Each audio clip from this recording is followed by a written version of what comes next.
की देशातला पहिला AI युक्त आर्टिफिशियल इंटेलिजन्स कृत्रिम बुद्धिमत्ता युक्त जिल्हा म्हणून सिंधुदुर्ग जिल्ह्याला आम्ही विकसित करतोय। 1 मे 2025 ला सिंधुदुर्ग जिल्ह्यातल्या 60 डिपार्टमेंटला आम्ही AI युक्त AIच्या माध्यमातून चालवण्याचा आणि एकंदरीत त्याच्यावर लक्ष ठेवण्याची सुरुवात केली। आणि 2 दिवसा अगोदर नीति आयोगाकडून आम्हाला एक पत्र आलेलं आहे की देशामध्ये आदरणीय पंतप्रधान मोदीजींच्या माध्यमातून मार्गदर्शनाखाली देशातल्या ग्रामीण भागाला AIच्या माध्यमातून डेव्हलप करणं, विकसित करण्याचा प्रयत्न हे नीति आयोग आणि त्यासंबंधित आयोग अभ्यास सुरू केलेला आहे।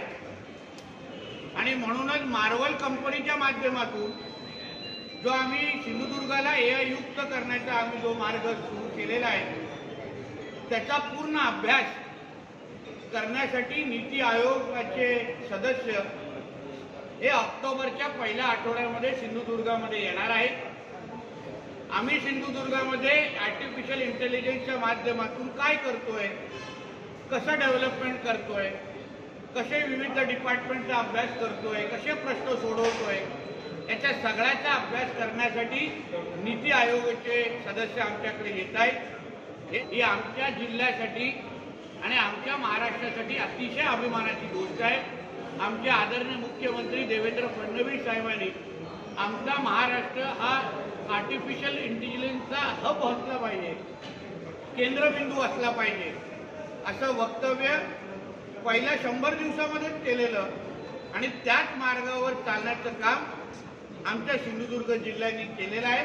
म्हणून सिंधुदुर्गाचा पालकमंत्री म्हणून माझ्या दृष्टिकोनातून ही अतिशय अभिमानाची गोष्ट आहे। यासाठी मी आदरणीय मुख्यमंत्री देवेंद्र फडणवीस साहेबांचं मनापासून आभार मानेन आणि आमच्या दोन्ही उपमुख्यमंत्र्यांचा मनापासून आभार मानेन की जी ताकद आणि जे मार्गदर्शन त्यांनी आम्हाला केलं त्याचमुळे आम्ही हे महत्त्वाचं पाऊल उचलू शकलो आणि देशात AIच्या माध्यमातून एक वेगळी ओळख आमच्या सिंधुदुर्ग म्हणून आम्ही तयार करू शकलो। ही माहिती आपल्या माध्यमातून समोर ठेवायची।